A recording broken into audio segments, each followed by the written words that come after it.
всичко е изгоряло. Няма нищо.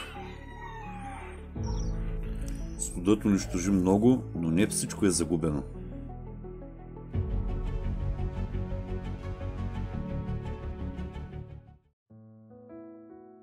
Здравейте, приятели! През април температурите паднаха до минус 7, минус 8 градуса и унищожиха почти всички овошки. Вижте сливите, тотал щета са. Няма да берем сливи този сезон. Няма цвят, няма пъпки. Тежко ни удари.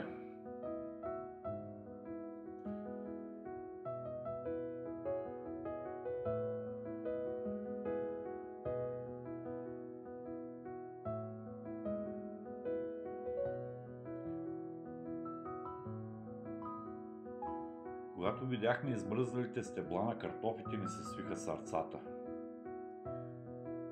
Но само няколко дни по-късно се появиха нови издънки и това ни вдигна настроението. Има надежда за добър добив. Ето новите издънки.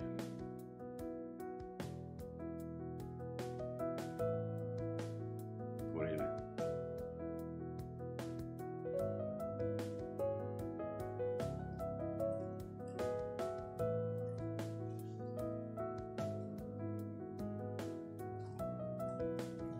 Тюлите цъфтят по-късно и студът ни им повлия. Отрупани с цветове, остава да се молим само да задържат плодовете, защото зимата много обичаме. Компот, сладко, правим си дори желе от дюли. Тук грах сорт Метеор трябва само да се оплеви, иначе расте стабилно. Ще има грах.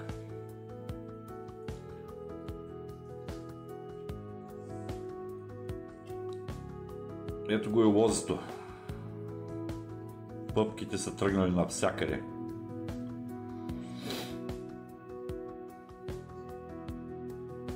Все пак от някъде трябва да дойде ракия.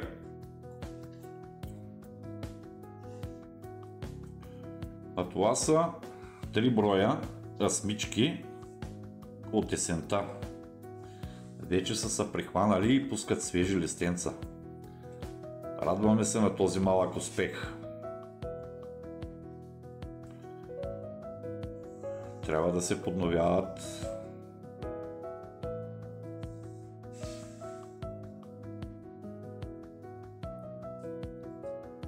Магданозът полудя. Ароматен и плътен както си трябва. А ментата е просто невероятна. Всяка година ме изненадва със свежестта си. Имаме около 15 храста касис.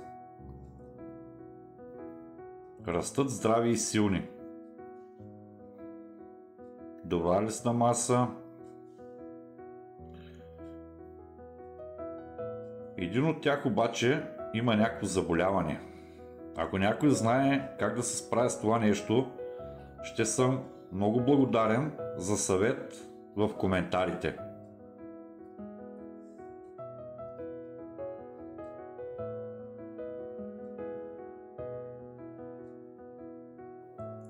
Ягодите ни са в пълен цъфтеж.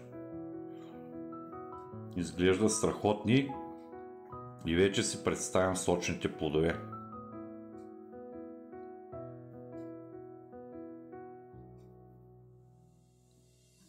Ето.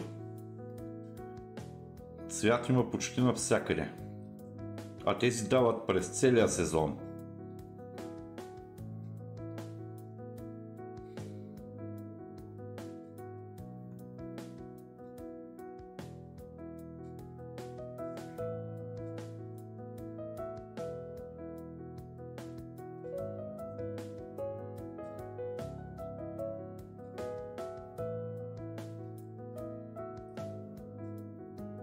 Ето тук успях да снимам един хищен акар.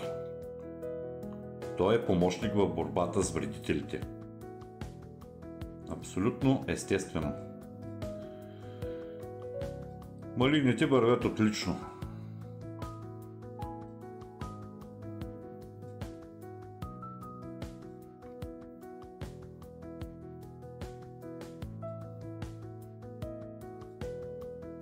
Тези салати и лук останаха от миналата година и си берем свежа салата от тях през цялата зима.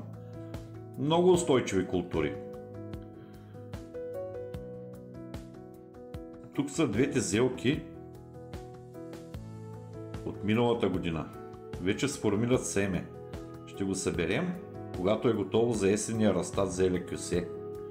А тук разравяме морковите. Ето ги оранжеви и здрави. Точно както ги обичаме.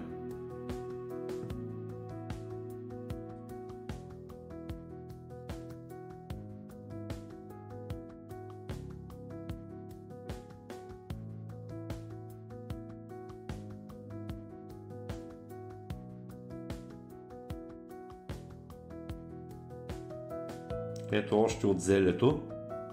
Това е втората зелка. А това е пикирания разсъд. Скоро ще ви покажем как се приготвя копания стък и как сеем директно в него късен разсъд за пипер, директно в градината. Очаквайте го скоро в нашия канал. И не забравяйте да се абонирате. Имаме още много за показване.